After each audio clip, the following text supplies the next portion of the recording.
Hey fellas, it is now time to dominate, and today we're talking about the Goodwood sexual performance scale. Yes, I talk about the sexual performance scale a lot, but today we're going to go deep into it and how you can use that to be a sexual performance athlete. Because if you want to get to your best sexual performance, you do have to have a scale, a rating, so you understand where you are and what you need to do next. And this is a scale of 1 to 10, and I'm going to break this scale all the way down and give you some more context. And the first rule is to be honest, because it is your sexual performance scale, and there's only going to be 2 people there judging that, one of them being you every time. And specifically, we're going to tie this all into a sexual performance athlete. What are the things you need to do in order to get to your best? And hey, this is Brian, aka Uncle B, and for the last 23 years I've been a men's performance coach with African Fly, the liquid aphrodisiac. And I have to give a quick shout out to Marvin. Hey brother, I see you. I understand you're trying to get your stuff together. Keep going. Crypto Marvin in the house.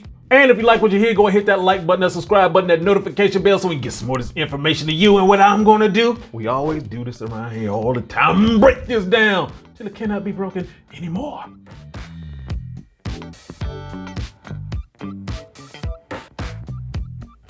So first, let's go ahead and hop into what a sexual performance athlete is. Although most people don't think of it this way, you are a sexual performance athlete because having sex is an event. It's an athletic event. Now, you can enjoy sex without being athletic at all, but it is obviously not as fun. There is not an Olympic medal for bedroom performance, but there is the agony of defeat. A sexual performance athlete is just like any other athlete, as in they have to pay attention to what they eat, how they sleep, the type of exercises that they're doing, and when they eat, and their stress levels. Of course, you're studying something very specific. That's what we're talking about, how to have better sex. So when you start breaking down how to score yourself, there's a couple of things you need to understand up front. First of all, we're talking about what is your age? What is your weight? How is your diet? And what are your overall patterns like day to day? Now, when it comes to the sexual performance scale, I'm grabbing all the glory right here and saying I came up with it. Yes, I did. So it's a scale of 1 to 10, where 10 means everything works. And let me break down 10 and keep going down the list. So 10 is basically you're a college athlete. You're at the height, you're at your prime, you're working out consistently, you're doing all the right things. You have your erections. Morning erections happen all the time, and your erections typically, depending on your body, your erections stand up at like a 45-degree angle because your stomach is tight. So not only do you have the morning erections, you also have spontaneous erections, and you can always just have erections on demand. Now, when it comes to being a 9 or an 8, those are in the same range. An 8 means you have erections on demand. A 9 means that you have the spontaneous erections. So if you're a 5, 6, or 7, basically that's unreliable land. At 7, that's when it's like day to day, you never know what's going to happen. Ooh, it's a guessing game. A 6 is, well, it's really happening a lot more where it's like I have problems with the strength of the erections, and sometimes you can lose your erection during sex.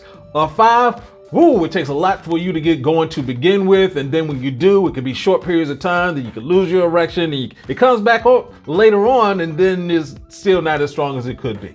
Now, if you are 1, 2, 3, or 4, you got problems. You're in ED land. You need to correct all of that stuff immediately. You're no longer a sexual performance athlete. You're not even riding the bench. You're in the stands, the nosebleeds. You're just watching.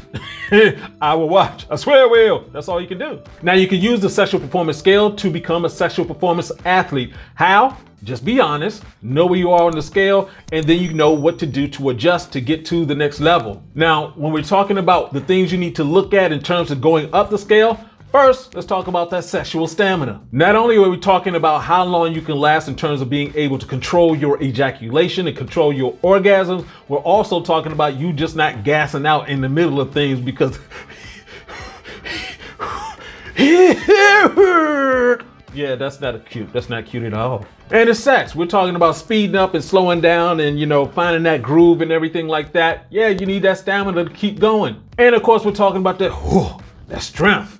You need the strength because you're going to be hitting different positions that you may like. And if you don't want your chest locking up on you because you haven't done a push-up in the past 28 days. Your strength and your stamina obviously work together because you want to get into those positions and stay in those positions and not get muscle fatigue or get gassed out. Now, in order for your stamina and your strength to work together, you have to have this magical thing that's inside your body already at a higher level. We're talking about you need to increase your testosterone production. So just like a bodybuilder focuses on getting increase in size, as a sexual performance athlete, you have to focus on increasing your testosterone production. Without testosterone, your erection strength and your stamina is going down. Of course, there are certain types of exercises that can either increase your testosterone or can actually sort of lower your testosterone. You need to understand those. I've done videos on that. Make sure you check those out. So when it comes down to it, use that sexual performance scale so you can figure out where you are.